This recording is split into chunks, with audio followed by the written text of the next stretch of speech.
Howdy, folks. Welcome back to Draft and Drive. My name is Josh. I'm here with my sister, Alexia.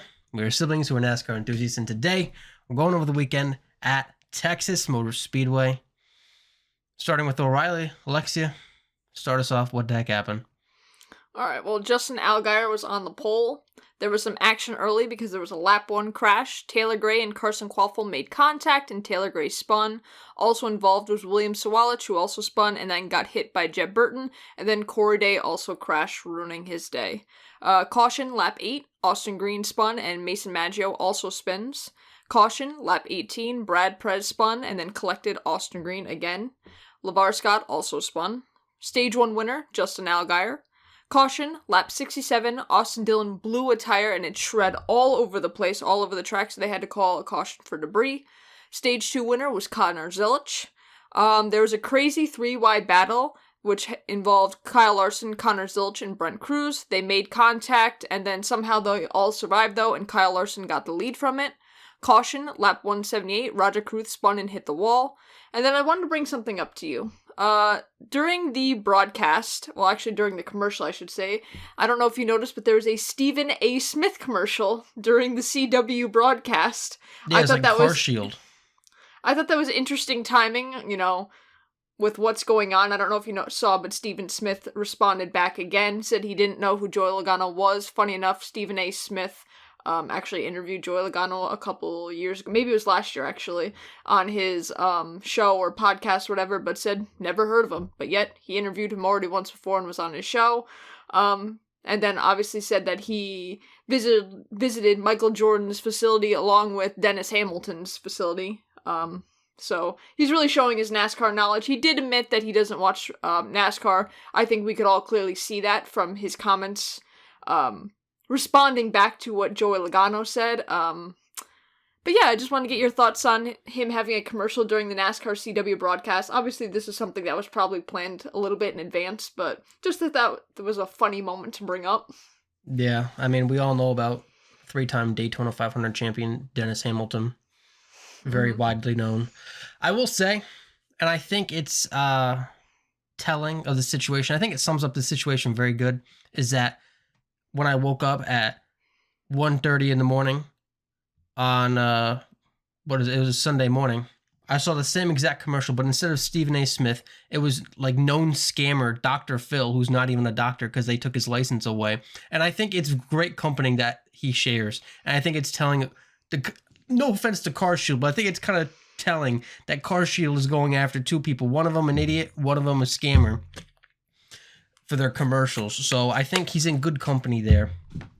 And yeah, I just what a clown. I don't like giving him the time of day, but I thought that was an interesting moment to kind of bring up. And like I said, I think in anything, he more or less embarrassed himself in his response video to Joey Logano than anything else. He wanted to say basically like, I am the most popular sports TV show, like, you know who I am, I don't need to say things to make headlines. Like, okay, yeah, good for you, but then, like, why are you even talking about NASCAR if you've openly admitted that you don't watch the sport? Again, I'm giving him the time of day that he doesn't deserve. Yeah, he would not still be around if, like, the internet wasn't a thing, because nobody actually watches the show. It's just the clips that get posted online. Nobody actually is sitting down physically watching ESPN on cable TV anymore. It doesn't happen. The only reason why he's even still, in the news is because of things that get posted online. So his original format is dead in the water. His actual show, I believe, is awful, like, in terms of ratings and stuff like that, but he's kept alive by the internet. So the only reason he's around is because he might be the most well-known, but it's because he's the loudest, not because he's the most informed. But I'll let you get back to it. All right, I'll back to O'Reilly. I'll keep it pushing. To finish off, Kyle Larson won his second O'Reilly Auto Parts Series race of the year. Coming down to the end of the race, I honestly wasn't sure who was going to win. Kyle Larson had a good car, but it really looked like Connor Zilisch or Brent Cruz could steal this one.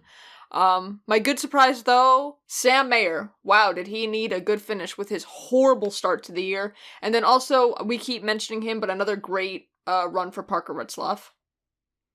Yeah, ironically, I have the same exact good surprises. Parker Retzlaff, again, I'm just going to talk about it briefly, but Viking Motorsports had a good day as well, because I think Anthony Alfredo, finished 12th, I want to say. I don't have him in front of me because I'm an idiot. But good day for Viking Motorsports as a whole. And Parker Retzlaff having a career year, like definitely putting teams on notice, I think, for, free agency. I don't know what his contract is, but it'd be interesting. I should look into that. Also, Sam Mayer, because the car did not explode this week. He finished the race. Great job to Haas factory team. Figured out how to have both cars go to the end of the race. I think it's good for his championship. I think he's a title contender. If they can figure out how to keep the cars together, he's a championship contender, in my opinion. And then I guess I'll go. Also, LeVar Scott finished 19th, but he spun earlier, and I thought that was good. A good recovery for him after spinning earlier. Trying to avoid, I think it was the lap, like, whatever, it might have been the second caution. Bad surprise, the guy who loses at lap 1, turn 1, Corey Day, and he's done for the day. After the broadcast was glazing the guy in the pre-race, like, he started out, he was rubbing, people the wrong way. He was, ruffling feathers because of his driving. But, he's reformed. He's a changed man. Lap 1. Turn 1. Guy just demolishes his race car. And I thought that was very funny.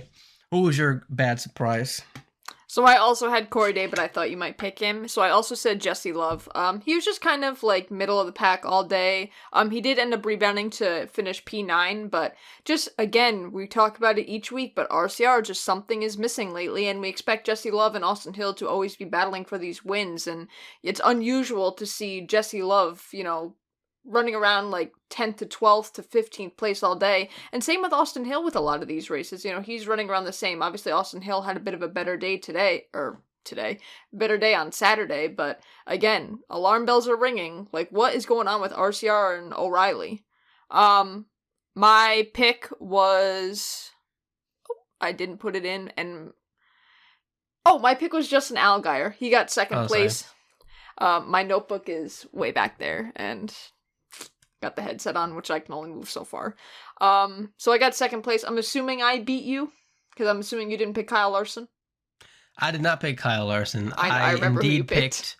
Roger Ruth, because I was like, he'll be in the 88, and he's going to have confidence, and he's going to rip it. And he was not in the 88. He was in the 32, and he ripped it when he crashed, and he finished like pretty much next to last. So I don't even know where he finished. I just know it wasn't second, that's for sure. So, Go pick. You could pick Force 4, Watkins Glen. So I believe SVG is running triple duty this weekend, so I'm picking the easy route and picking SVG to win the O'Reilly race. And you? Oh, I'm sorry. I thought we were picking O'Reilly regulars, but that's fine. Okay. I guess I'll be picking the guy who I already talked about, Sam Mayer. He's got confidence now. The team has figured out how to keep the car together without blowing itself up. He's going to go out there, and he wins Watkins Glen. He is my race pick. He's good at the road courses. I expect him to get it done. Let me ask you something. Who did you pick for Cup to win at Texas? To win at Texas, I picked Carson Hocevar. Who's your pick for Watkins Glen next weekend at Cup? Do I get to go first? Yeah, I had Ryan Blaney who got 10th. Oh, I'm picking probably Connor Zilch. Oh, okay, because then I'm going SVG for both. That's why I figured that's a great just segue. I have SVG for both. I did put Reddick in case you picked him, but now good, I can get SVG for both. That's easy to remember. Yeah, hopefully he crashes them both. I don't want to move on from O'Reilly just yet, though, because I thought this was interesting. This happened during the race. It was like, let's see. It was coming back from the green after the Brad Perez crash. Justin Allgaier and Kyle Larson are like right on top of each other, like on the lap right before they're about to go green. They're like right on top of each other, like literally inches away from each other. Hit each other a couple times. A very strange, like, I don't know, like macho type thing. And I thought it was a little weird. They both got asked about it after the race. And they both kind of played it off like it was nothing. But, like, obviously, like, what are you doing it for if it was for nothing? And I was wondering if you thought there was, like, any animosity between them. Because I thought, like, just based off, like, the responses, I was like, maybe I'm reading too much into it. But I thought maybe, I was like, is there a little beef going on? Like, a little tiny small beef. Because, like, what are you doing that for if it wasn't for nothing, you know? Well, they both blamed each other, because Kyle Larson said he was giving him no room and pushing him up into the marbles, and then Justin Allgaier basically said no, like Kyle Larson was giving him no room. And then you went on X afterward, and you got two sides. You got the Kyle Larson haters saying, Kyle Larson's driving Justin Allgaier down, that's how he always drives. And then you got the Kyle Larson lovers saying, what's Justin Allgaier doing? He's giving him no room, all these things. So this is why he's stuck in O'Reilly. Yep, yeah, exactly. I don't know. I know they've had some incidents before. They've made contact in other races, and I know there was something last year where Kyle Larson, I think, like, bumped Justin Allgaier for the win. I know Dale Earnhardt Jr. was unhappy about that. I wouldn't necessarily say there's beef there, but there's definitely probably, I don't know, that, like you said, it was just an interesting moment. I don't really know what went wrong there or who was necessarily at fault. Like I said, they both thought each other was at fault, so I think I would need to watch it again to see if Kyle Larson was too far down or if Justin Allgaier was too far up. But yeah, definitely an interesting moment. Give them the room. Both of you, give each other room. Yeah. The only thing I could add on to that, I agree pretty much everything you said, but remember when Kyle Larson was trying to do the double, like, Justin Allgaier was in the car and, like, testing it for them and whatnot. And, like, I remember, like, they played, like, radio transmission. So it was Prime who did the Coke 600, right? Like, the past couple of years, or last year? Was it them, or was it Fox? Yeah. Last year was Prime. Okay, that makes sense, because I was like, there's no way it could have been Fox playing, relevant radio communications. But they're like, Justin Allgaier's in the radio, he's like, oh man, this car's so fast, like, once Kyle Larson gets in it, he's going to start flying through this field. And it's just like, obviously, like, respects him and thinks he's a good driver, so it's a strange situation to me. But that happened. That was 2 years ago where Kyle Larson came back because he decided to race the Indy 500. That was 2 years ago. That was on Fox, I believe. Last year was on Prime. But because last year Kyle Larson came back to race, because remember, he had to choose again, and this time he was committed to NASCAR, because otherwise I think he was not going to get the waiver. But 2 years ago was the moment. That was on Fox. Okay. I got you. That's all I got for O'Reilly, though, unless you got more. Nope, I'm good on O'Reilly. Ready for Cup. All right, here we go. It was a bit of a snooze fest, folks. But Carson Hocevar backs up his win last week with a pole. Daniel Suarez is starting second for Aspire front row. Right after the 101-year-old man finishes singing the national anthem, Fox's broadcast cuts out for like 3 minutes. And you might be like, oh, Josh, come on, relax. It's just you have a terrible DirecTV. We changed the channel. No, it was a Fox problem. Go figure. Another Fox moment. Dollar store broadcast. We were wondering if the 101-year-old man had an incident.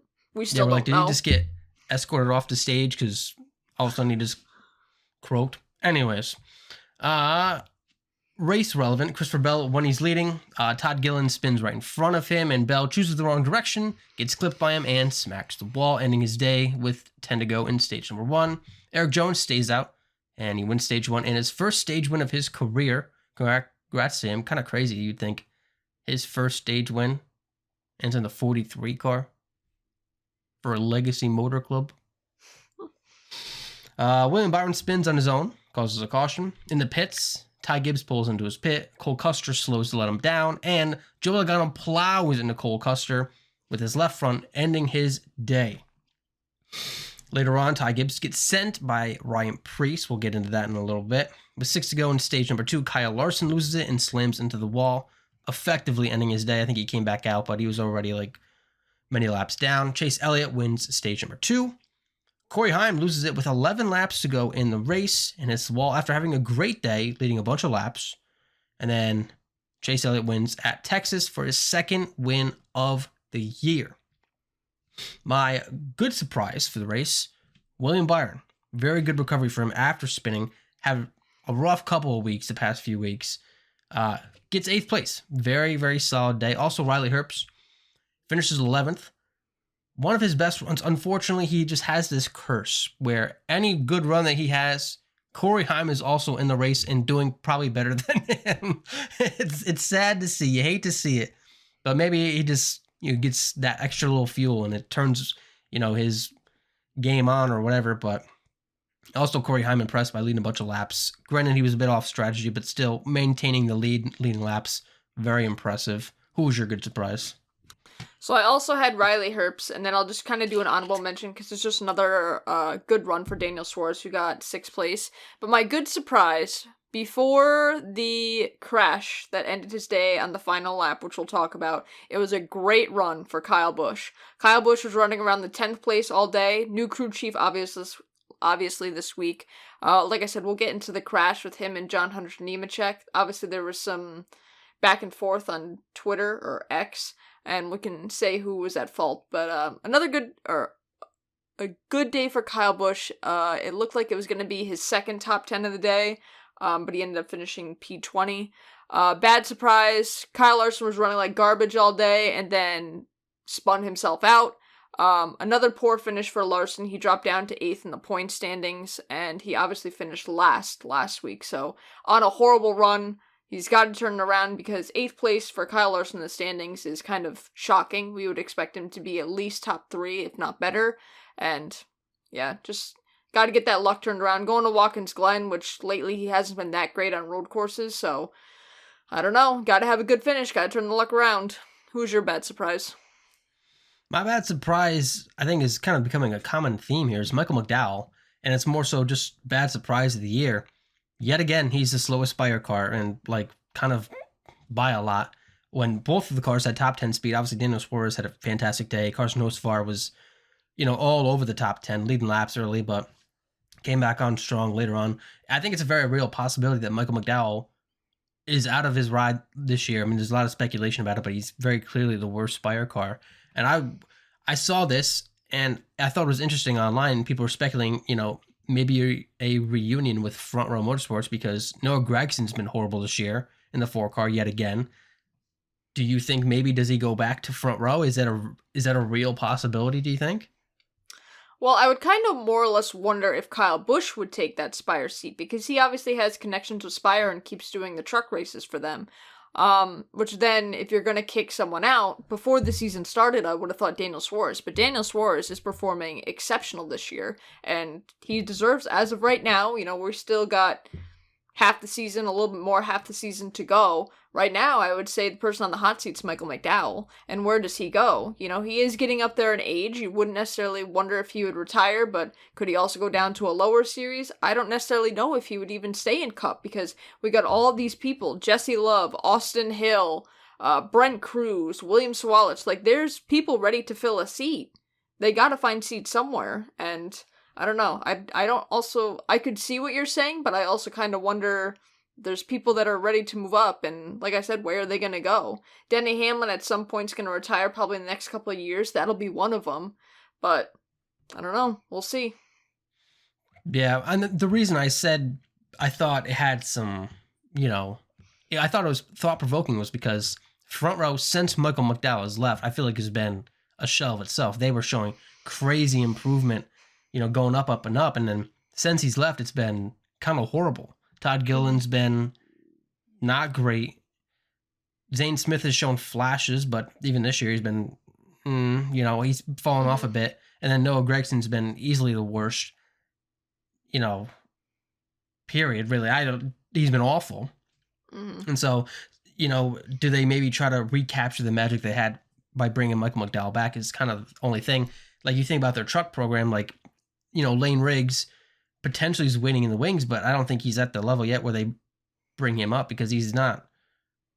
I mean, it's tough to compare anybody in the truck series because you just think anybody compared to Corey Heim is with him dominating the truck series, there's no one else kind of stands out, but I just don't see Lane Riggs getting the call this year at least.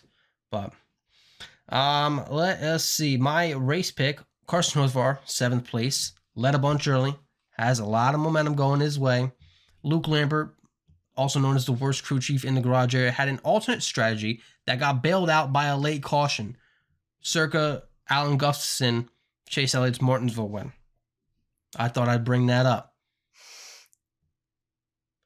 My race pick, obviously, for Watkins Glen, Hunter Nemechek, but he's coming off of one of his best races of the year. He was like in like the top 20 most of the day, Hunter Nemechek. Going to a road course, obviously, we expect him to be good. I think Trackhouse kind of, they put a lot of their resources into these, they'd be smart to, into these, road courses because it's their best chance to win. They have two very good drivers at road courses.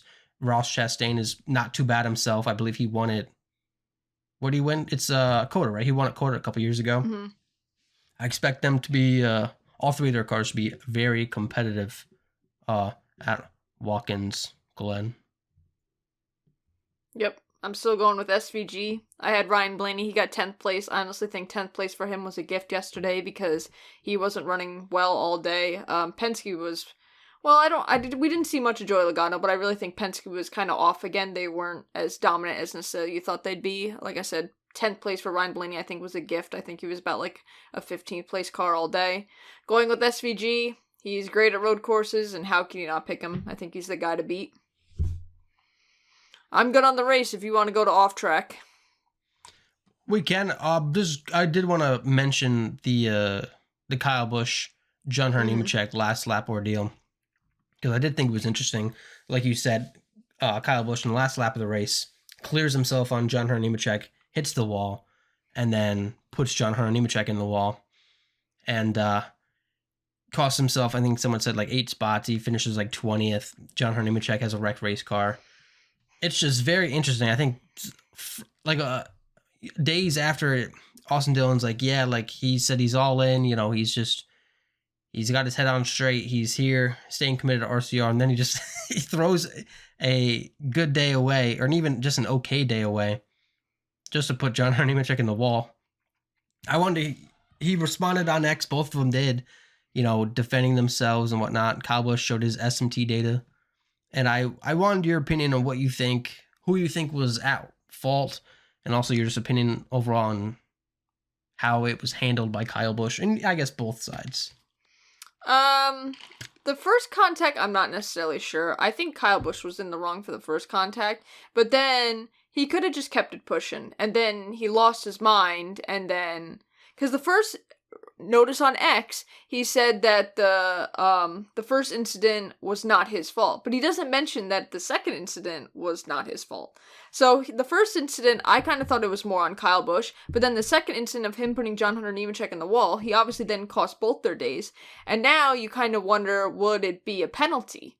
Now, do I think it deserves a penalty? That's kind of a fine line, because it's not, I didn't see it being a right hook, or a left hook, but I think that NASCAR is bump and run, right? And if we're policing things like this, then we're starting to get into the series that SVG races is where there's no contact and it's getting less and less and less. So do I think there should be a penalty? I'm going to say my hot take and say no. I'm going to say kind of is what it is and let Hunter Nemechek kind of take care of it next week. I don't know. What are your thoughts on that?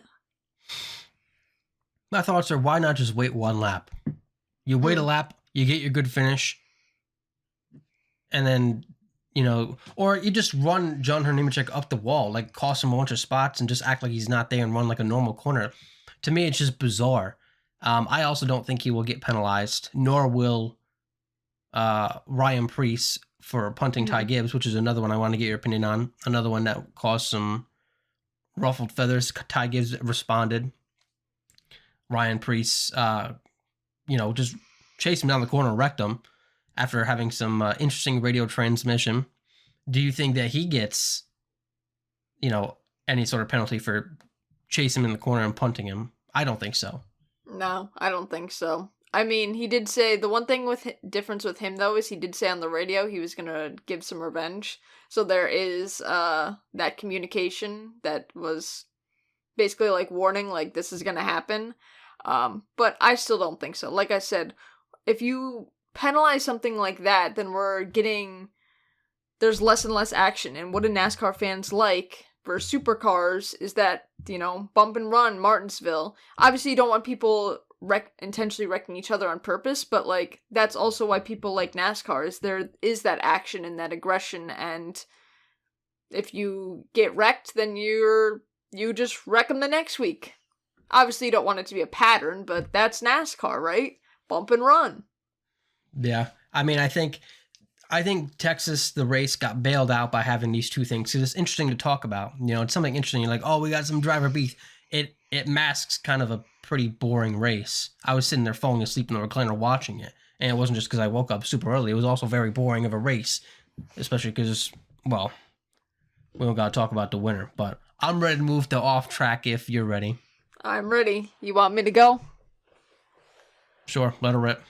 Oh, did you have lawsuit stuff? I was say I know you usually start with that. It is literally one thing, so you can start. Doesn't matter. Are you doing Chris Gabehart lawsuit? Because there's a new one. Yeah, the new one I didn't really cover because I was a little confused with what was going on, and I couldn't really find any sort of straight answers. There's two new ones. I'll start. All right. So Young Motorsports. Yep. Young Motorsports is being sued by JLB and Associates, which is Brandon Built Motorsports, for failure to return a pull-down rig that FRS Racing failed to pay off. So that's a new one. That's honestly all their information is about it so far. I guess I'll jump into the next lawsuit. This one's a little big. So, the estates of the Duttons, which is, I don't know if I'm saying their last name correctly, but the Duttons are two of the pilots that were in the Greg Biffle plane crash. Unfortunately, Dennis Dutton and his son Jack Dutton passed away in the plane crash. So, the estate of the Duttons is suing Greg Biffle's estate because they're saying that there was not proper maintenance done on the aircraft. They're suing for at least $15 million each. And so, there's more court news going on there. And then there was also some updates, I guess you could say, for the burglary that was done at Greg Biffle's house. So, right now, investigators believe two of Greg Biffle's friends broke into the home and stole cash and guns. There's no arrests been made yet since it's an ongoing investigation and they're not releasing the names. Obviously, these friends are absolute fucking trash.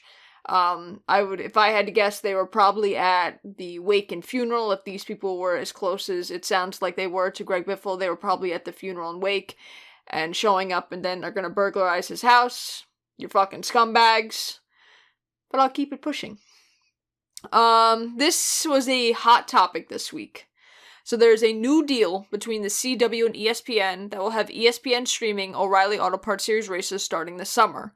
It'll be a part of ESPN's unlimited plan that will cost $29.99 a month or $299.99 annually. The downside is that O'Reilly Auto Parts Series practice and qualifying will only be on ESPN's unlimited plan. So to watch practice or qualifying, you will have to pay at least $29.99 a month or the $299.99 a year. Fans are pissed. They are riled up because this is another streaming service that they're going to have to enroll in if they want to, or subscribe to, I should say, if they want to watch practice and qualifying. So now we have, and another network, if you will. So we have the CW, we have Fox, we have Fox Sports 1, we have Prime, we have TNT, we have the CW, and now this ESPN's unlimited plan. I don't know what your thoughts are on that. I think it's kind of a scam. I'll be honest, I don't necessarily watch practice and qualifying anyway. I'll look it up afterward. But for those that watch it, like, it's a fucking scam. Yeah, it's very expensive if you want to follow all three series, every single type of coverage. So it sucks, but it's only good. The beginning half of what you were talking about was good. That now, if you're on the go and you want to watch the O'Reilly race, you don't have to, scour the internet in unsavory places to try to find the race. It's good that it's available, but yeah, just another streaming service. All right. This weekend, AJ Allmendinger was announced that he was going to be in the Colleagues free agent truck to race at Watkins Glen. Also announced this weekend, Destiny Spurlock is going to race in the Garage 66/MBM Motorsports number 69 truck this weekend at Watkins Glen. She'll also be racing in the ARCA race before the truck race, and why this is relevant is that she will be the first black woman to drive in NASCAR. So I have two things left.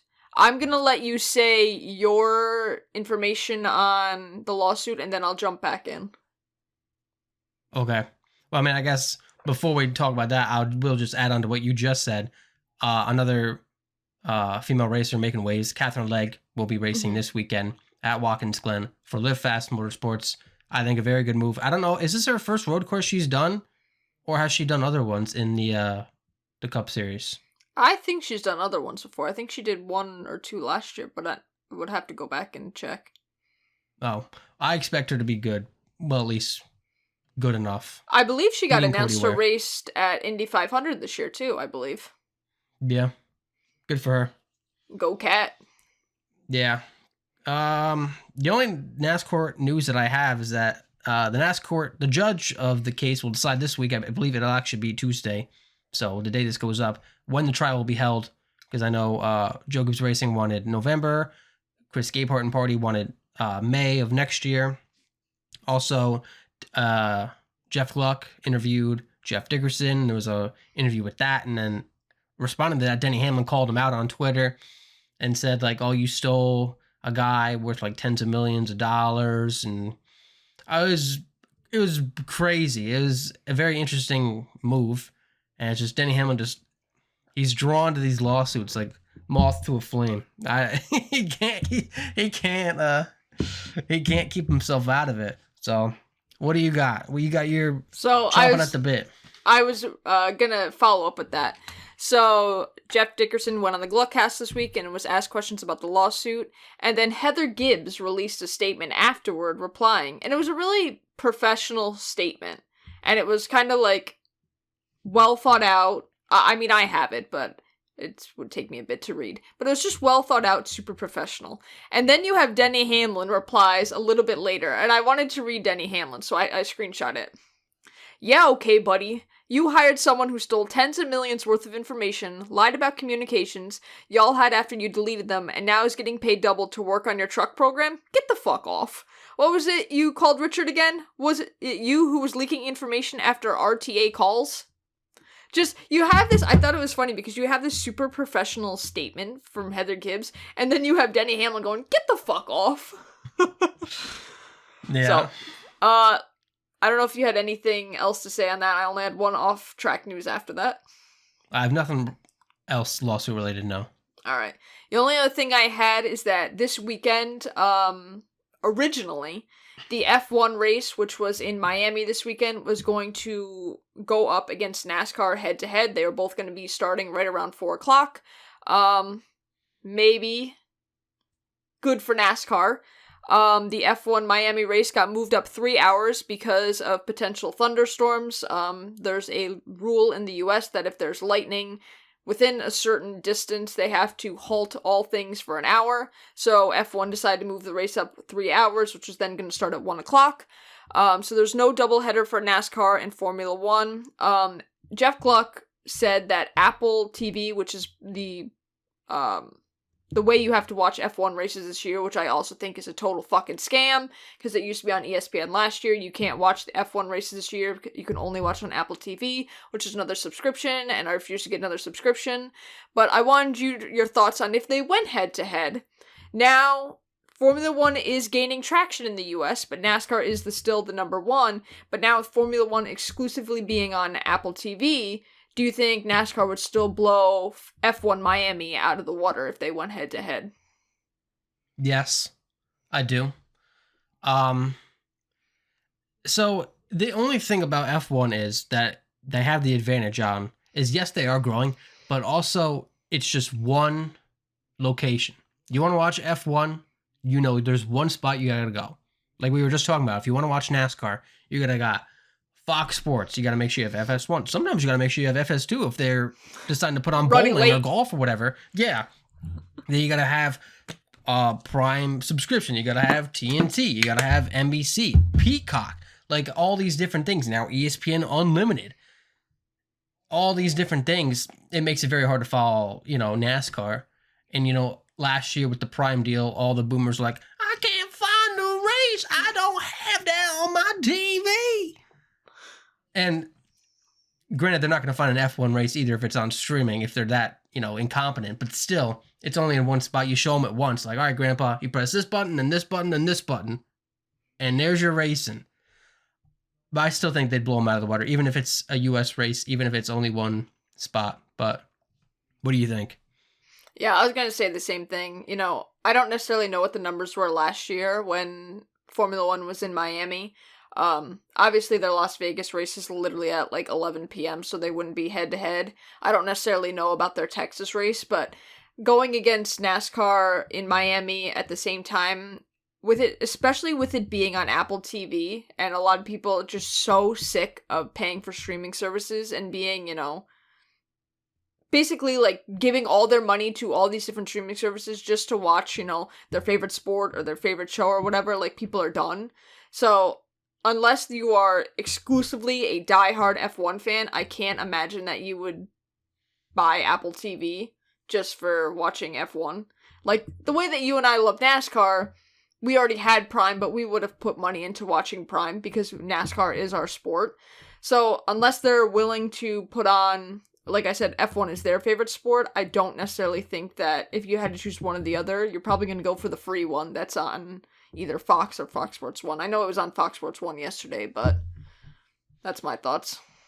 Yeah, also, I think another, interesting thing about it is I feel like I haven't heard that much about F1 this year, and I do wonder if the TV deal with Apple TV is part of it, because now it's not as accessible. Like, I feel like I haven't heard very much of it. And also, I saw a tweet, and I don't know how, you know, maybe there's people I missed, maybe there's folks not including the tweet, maybe the tweet was just flat out lying, but they were listing, like, you know, all the, like, stars that attended the Miami GP, and I feel like compared to, like, last year or the year before, like, this year, I feel like there's a lot of, like, C-list, like, celebrities that were there, like, that were, like, touted as, like, the highlights. I was like, oh, is it maybe, are they starting to lose steam? I don't know. I know you follow a little bit more than I do, but I was like, man, just, like, as an outsider, like, I can't even think of a single name, like, that they were like, oh, this is, like, you know, making a highlight reel. And I was like, that's who we got? That's Sorry, go ahead. I was gonna say, I think Patrick Dempsey was there. You know who that is? McDreamy. That's someone I can tell you. Okay, but what has he done, like, in the past 10 years? You know what I mean? He's starring on a show right now. Is he? Yeah. Oh, well. I don't watch it, but I know he is. Okay. Must not be a type of show you watch. No, it is not. I got more off track, unless you got more to say. No, I'm good. Okay. It was announced this week that the O'Reilly races this summer will have one Cup driver as analysts per race. Denny Hamlin will be at Charlotte. Connor Zilisch will do Nashville. Ross Chastain will do Pocono. AJ Allmendinger will do Sonoma. Kyle Busch will do Atlanta. And Bubba Wallace at Indianapolis. I am curious, and I'll say who I'm doing first, but who you are excited to hear in the booth. I don't think I've ever heard Bubba Wallace in the booth before, ever seen him in the booth before. So I'm excited to see and hear him in the booth and see how he does. Is there anybody that catches your ear that you're excited to hear? Probably out of those, I would say Connor Zilisch, just because he's raced a couple races this year and literally can give you probably, I mean, he's not racing every weekend, but the best knowledge of what's going on in the O'Reilly Series, just because he just left it last year, and like I said, still doing some races this year for Junior Motorsports. He probably can give you, like, the best knowledge in what's going on in the race car. I'd probably say him. Denny Hamlin is obviously always pretty interesting in when he broadcasts, and I remember on his podcast, Actions Detrimental, he said that he thinks that the announcer should call people out for making idiotic moves, and he said if he ever got in the broadcast, he would do that, so maybe we'd hear some people getting called out for making idiotic moves, so I'd also say him. Yeah, I mean, I think the CW does a pretty good job of doing that on its own, because Parker Kluman and Jamie McMurray do not hold back. They're like, yeah, he just straight up wrecked him. I think that's very funny. Speaking of Bubba Wallace, he has rejoined the Coca-Cola racing family after having sponsorship from Dr. Pepper past couple years.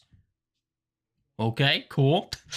And my last little topic is that earlier this week before the race, Christopher Bell, in a media availability, called out the racing on the super speedways, saying like it was a suicide mission, and it's just whoever can push the hardest and whatnot. I know neither one of you or I are like technical people. We're not going to sit here and be like, well, they got to do this to the race car. You and I have no clue. But I was curious if you had an opinion of what you would hope that the changes that they make would try to like replicate. Like, is there an era of like super speedway racing that you know that you're like, I like miss or liked when the races ran like this, when it was like this type of style, this kind of year? Like, is there like an era or a style of racing that you prefer for super speedway racing? Well, I hated the 2-car tandem. I thought that was horrible. But honestly, just being able to pass, like, I know that's, like, the easy way out of an answer, but just being able to pass, no one can pull out because they just go to the back. You want these people making all these moves, but they're so afraid to pull out because they're like, well, what if the 2 cars, 3 cars, 4 cars behind me don't pull out behind me? Then they know they're just giving up that position. So, 1, being able to pass, and 2, not being afraid of being able to make the pass because you're going to be going all the way to the back. That's part of it, too, is that there are... I mean, I understand that they're going to lose all their track position and no one's willing to help anyone else, but you just kind of wish that more people would be rebellious, daredevils, willing to take the risk at the final lap. Like, you're going for the win at, yeah, Talladega, but also the Daytona 500, which has the same problem. So, that'd be my... Again, I know that's the easy way out answer, but that would be my answer. Is just fix the passing on there. I don't necessarily 100% agree with Christopher Bell because he won last year at Atlanta. So he's done it before. But I also agree. The passing sucks. Yeah. I would say my era that I would like back, and this is kind of coming with a bit of an asterisk because it did almost kill Ryan Newman, but the racing in that race I remember was very good because like you were getting huge runs, and granted, like, yeah, like probably a bit dangerous, but like you want some danger in there. There's got to be some danger in there, not just running, double file. I missed that. I like the big runs. I think it was good it was very exciting. Obviously, 2021 Daytona 500, whatever it was, a little too exciting. Oh no, it's 2020. It was 2020 Daytona 500. A little too exciting for our friend in the 6 car back in the day, but that's kind of what I would want. And that is all my off track, unless you got more. Nope, good to go. I'm ready to eat dinner. Right. Haven't eaten in hours. Yeah, I'm starving. Alrighty, folks. Thank you so much for watching. Thank you for listening. We'll be back next week to cover Watkins Glen. And we'll see you there. Subscribe if you're new. Like the video. Bye-bye.